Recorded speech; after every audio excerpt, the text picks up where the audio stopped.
صحیح بخاری حدیث نمبر 51۔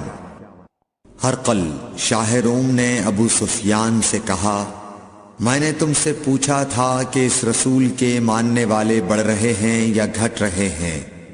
تو نے جواب میں بتلایا کہ وہ بڑھ رہے ہیں۔ ٹھیک ہے، ایمان کا یہی حال رہتا ہے یہاں تک کہ وہ پورا ہو جائے۔ اور میں نے تجھ سے پوچھا تھا کہ کوئی اس کے دین میں آ کر پھر اس کو برا جان کر پھر جاتا ہے؟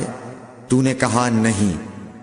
اور ایمان کا یہی حال ہے، جب اس کی خوشی دل میں سما جاتی ہے تو پھر اس کو کوئی برا نہیں سمجھ سکتا۔ صحیح بخاری حدیث نمبر 52۔ حضور اکرم صلی اللہ علیہ وسلم فرماتے تھے، حلال کھلا ہوا ہے اور حرام بھی کھلا ہوا ہے، اور ان دونوں کے درمیان بعض چیزیں شبہ کی ہیں جن کو بہت لوگ نہیں جانتے کہ حلال ہیں یا حرام۔ پھر جو کوئی شبہ کی چیزوں سے بھی بچ گیا اس نے اپنے دین اور عزت کو بچا لیا، اور جو کوئی ان شبہ کی چیزوں میں پڑ گیا اس کی مثال اس چرواہے کی ہے جو شاہی محفوظ چراگاہ کے آس پاس اپنے جانوروں کو چرائے۔ وہ قریب ہے کہ کبھی اس چراگاہ کے اندر گھس جائے اور شاہی مجرم قرار پائے۔ سن لو، ہر بادشاہ کی ایک چراگاہ ہوتی ہے، اللہ کی چراگاہ اس کی زمین پر حرام چیزیں ہیں، پس ان سے بچو۔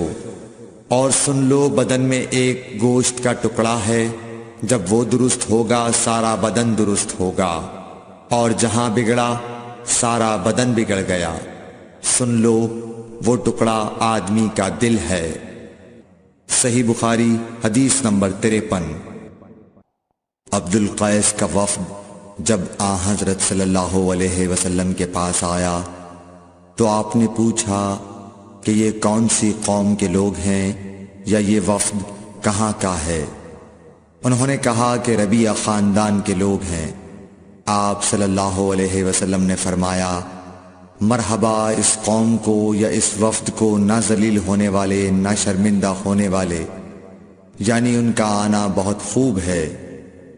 وہ کہنے لگے، اے اللہ کے رسول صلی اللہ علیہ وسلم، ہم آپ کی خدمت میں صرف ان حرمت والے مہینوں میں آ سکتے ہیں، کیونکہ ہمارے اور آپ کے درمیان مضر کے کافروں کا قبیلہ آباد ہے۔ پس آپ ہم کو ایک ایسی قطعی بات بتلا دیجئے جس کی خبر ہم اپنے پچھلے لوگوں کو بھی کر دیں جو یہاں نہیں آئے، اور اس پر عمل درآمد کر کے ہم جنت میں داخل ہو جائیں۔ اور انہوں نے آپ سے اپنے برتنوں کے بارے میں بھی پوچھا۔ آپ صلی اللہ علیہ وسلم نے ان کو 4 باتوں کا حکم اور 4 قسم کے برتنوں کو استعمال میں لانے سے منع فرمایا۔ ان کو حکم دیا کہ ایک اکیلے خدا پر ایمان لاؤ۔ پھر آپ صلی اللہ علیہ وسلم نے پوچھا کہ جانتے ہو ایک اکیلے اللہ پر ایمان لانے کا مطلب کیا ہے؟ انہوں نے کہا کہ اللہ اور اس کے رسول ہی کو معلوم ہے۔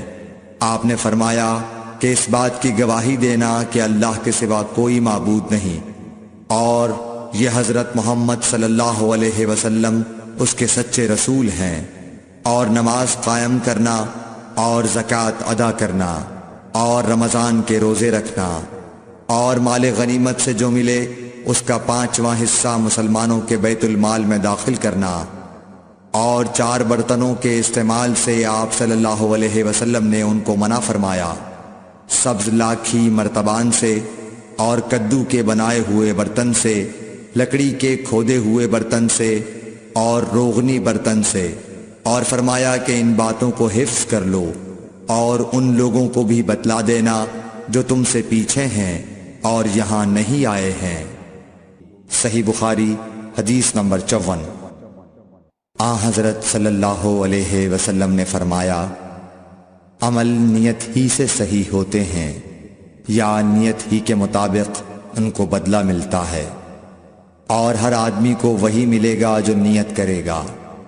پس جو کوئی اللہ اور اس کے رسول کی رضا کے لیے ہجرت کرے اور اس کی ہجرت اللہ اور اس کے رسول کی طرف ہوگی، اور جو کوئی دنیا کمانے کے لیے یا کسی عورت سے شادی کرنے کے لیے ہجرت کرے گا تو اس کی ہجرت انہی کاموں کے لیے ہوگی۔ صحیح بخاری حدیث نمبر 55۔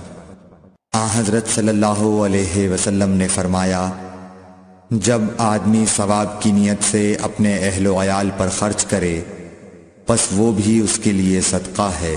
صحیح بخاری حدیث نمبر 56۔ حضرت صلی اللہ علیہ وسلم نے فرمایا، بے شک تو جو کچھ خرچ کرے اور اس سے تیری نیت اللہ کی رضا حاصل کرنی ہو تو تجھ کو اس کا ثواب ملے گا، یہاں تک کہ اس پر بھی جو تو اپنی بیوی کے منہ میں ڈالے۔ صحیح بخاری حدیث نمبر 57۔ جریر بن عبداللہ رضی اللہ تعالی عنہ نے کہا کہ حضرت صلی اللہ علیہ وسلم سے میں نے نماز قائم کرنے اور زکوٰۃ ادا کرنے اور ہر مسلمان کی خیر خواہی کرنے پر بیعت کی۔ صحیح بخاری حدیث نمبر 58۔ جس دن مغیرہ بن شعبہ حاکم کوفہ کا انتقال ہوا تو جریر بن عبداللہ رضی اللہ تعالی عنہ خطبے کے لیے کھڑے ہوئے اور اللہ کی تعریف اور خوبی بیان کی اور کہا، تم کو اکیلے اللہ کا ڈر رکھنا چاہیے، اس کا کوئی شریک نہیں، اور تحمل اور اطمینان سے رہنا چاہیے اس وقت تک کہ کوئی دوسرا حاکم تمہارے اوپر آئے، اور وہ ابھی آنے والا ہے۔ پھر فرمایا کہ اپنے مرنے والے حاکم کے لیے دعائے مغفرت کرو، کیونکہ وہ مغیرہ بھی معافی کو پسند کرتا تھا۔ پھر کہا کہ اس کے بعد تم کو معلوم ہونا چاہیے کہ میں ایک دفعہ حضرت صلی اللہ علیہ وسلم کے پاس آیا اور میں نے عرض کیا کہ میں آپ سے اسلام پر بیعت کرتا ہوں۔ آپ نے مجھ سے ہر مسلمان کی خیر خواہی کے لیے شرط کی، پس میں نے اس شرط پر آپ سے بیعت کر لی۔ پس اس مسجد کے رب کی قسم کہ میں تمہارا خیر خواہ ہوں۔ پھر استغفار کیا اور ممبر سے اتر آئے۔ صحیح بخاری حدیث نمبر 59۔ ایک بار حضرت صلی اللہ علیہ وسلم لوگوں میں بیٹھے ہوئے ان سے باتیں کر رہے تھے، اتنے میں ایک دیہاتی آپ کے پاس آیا اور پوچھنے لگا کہ قیامت کب آئے گی۔ آپ صلی اللہ علیہ وسلم اپنی گفتگو میں مصروف رہے۔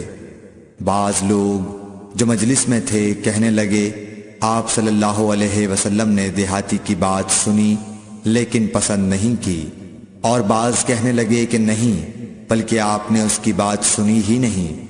جب آپ اپنی باتیں پوری کر چکے تو میں سمجھتا ہوں کہ آپ صلی اللہ علیہ وسلم نے یوں فرمایا، وہ قیامت کے بارے میں پوچھنے والا کہاں گیا؟ اس دیہاتی نے کہا، حضور میں موجود ہوں۔ آپ نے فرمایا کہ جب امانت ایمانداری دنیا سے اٹھ جائے تو قیامت قائم ہونے کا انتظار کر۔ اس نے کہا، ایمانداری اٹھنے کا کیا مطلب ہے؟ آپ صلی اللہ علیہ وسلم نے فرمایا کہ جب حکومت کے کاروبار نالائق لوگوں کو سونپ دیے جائیں تو قیامت کا انتظار کر۔ صحیح بخاری حدیث نمبر 60۔ عبداللہ بن عمرو نے کہا کہ ایک سفر میں جو ہم نے کیا تھا حضرت صلی اللہ علیہ وسلم ہم سے پیچھے رہ گئے، اور آپ صلی اللہ علیہ وسلم ہم سے اس وقت ملے جب عصر کی نماز کا وقت آن پہنچا تھا۔ ہم جلدی جلدی وضو کر رہے تھے، پس پاؤں کو خوب دھونے کے بدل ہم یوں ہی سا دھو رہے تھے۔ یہ حال دیکھ کر آپ صلی اللہ علیہ وسلم نے بلند آواز سے پکارا، دیکھو ایڑیوں کی خرابی دوزخ سے ہونے والی ہے۔ 2 یا 3 بار آپ صلی اللہ علیہ وسلم نے یوں ہی بلند آواز سے فرمایا۔